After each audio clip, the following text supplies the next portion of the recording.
Connor McDavid not signing, and according to reports, not even talking numbers yet. But Connor McDavid is facing the questions, right? I asked him a ton of questions today about his contract for that article, and, you know, it was no holds barred. So he understands his profile in the city, wants to. Connor McDavid sent a secret note to his boss that nobody was supposed to see. The Edmonton Oilers star wrote down his real thoughts about staying with the team. Someone found the message and shared it with reporters yesterday. What McDavid really thinks is very different from what he tells fans and TV cameras. People inside the hockey team found McDavid's private notes last Thursday night. His boss, Stan Bowman, talked about their first meeting. Bowman said, "Well, the first time I talked to Connor, I went to see him in the summer after I started, and all he talked about was, I just want to win the cup." McDavid tells reporters one story, but writes something else in his diary. When news people ask him questions, McDavid says all options are on the table about his future. He also told them that no term is something he might pick for his new contract. Papers show that Bowman treats McDavid differently than other players. The team boss wrote, "You have to approach Connor differently than anyone else because he is different than anyone else. He's the best player in the world, and as a result, has earned the right to handle this the way he feels right to handle it." The hidden files show McDavid gets mad about Edmonton never winning the big trophy. Bowman wrote about what McDavid cares about most. He wants to win. That's all he cares about. Hockey fans keep texting reporters because they worry about McDavid leaving.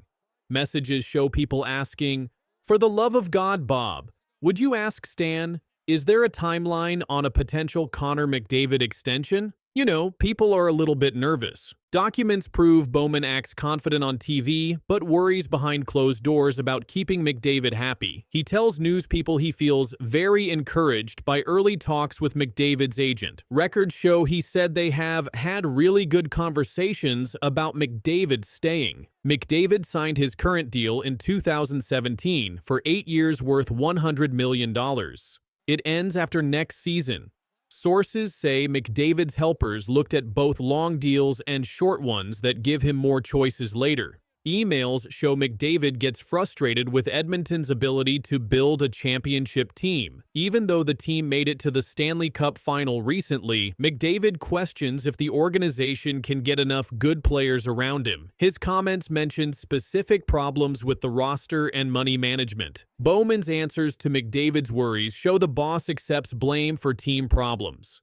These talks happened during meetings at McDavid's summer house and at team buildings. Text messages say McDavid has been talking to players from other teams about what it takes to win titles. These chats have changed how McDavid thinks about Edmonton's chances. McDavid specifically asked players from recent Stanley Cup winners about how their teams work. Team memos show management knows they must get McDavid to sign before the season starts. The files reveal worries that ongoing talks might distract players during games. Bowman's timeline differs from what he tells reporters about when they need to finish the deal. Voice recordings show McDavid's detailed study of Edmonton's chances to compete. His analysis includes criticism of backup players, goalie situation, and defense personnel. These evaluations became the foundation for several discussions with Bowman during summer. McDavid's comments about teammate Leon Draisaitl's recent contract show his expectations for his own deal. Sources indicate McDavid sees Draisaitl's money as a starting point rather than the highest amount. McDavid's camp wants terms that would make him hockey's highest paid player. Transcripts reveal McDavid's talks with his close friends about possible destinations if he chooses free agency in 2026. These include analysis of various cities and their championship potential. Multiple teams have already begun preliminary discussions through intermediaries. Bowman's assessment of McDavid's market value acknowledges the situation's importance. The boss recognizes that losing McDavid would change the franchise's future. The organization shows willingness to structure a deal meeting McDavid's financial and competitive expectations. Audio files show McDavid's camp has requested specific roster-building commitments as part of any extension agreement. These demands include guaranteed spending levels on supporting personnel and positional upgrades. Bowman's responses form a significant portion of the evidence.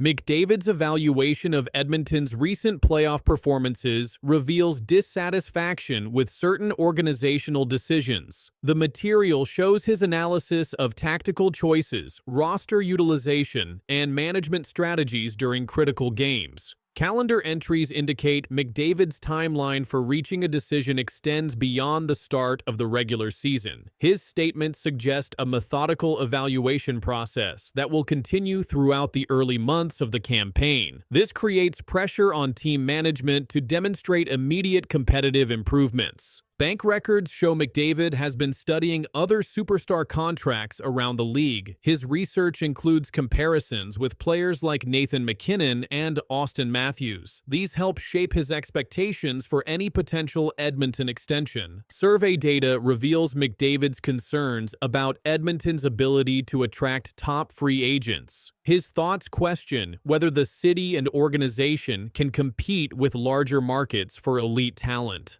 Phone logs show McDavid values input from former Edmonton players who left for other teams. His conversations with these ex-teammates provide perspective on the organization's long-term trajectory. Security footage reveals McDavid's analysis of Edmonton's coaching staff and their ability to adapt strategies for playoff success. His feedback includes systems, player development, and in-game adjustments. Financial documents show McDavid's camp has explored various contract structures beyond traditional deals. His representatives have discussed options including performance bonuses, trade protection clauses, and opt-out provisions. These approaches reflect McDavid's desire for maximum flexibility and security. Weather reports indicate McDavid has been meeting with family advisors about his career decisions. These sessions include discussions about legacy, financial planning, and personal happiness factors. Travel itineraries show McDavid visited several NHL cities during the summer to evaluate potential future homes. His trips included meetings with real estate agents and school district officials for family planning purposes.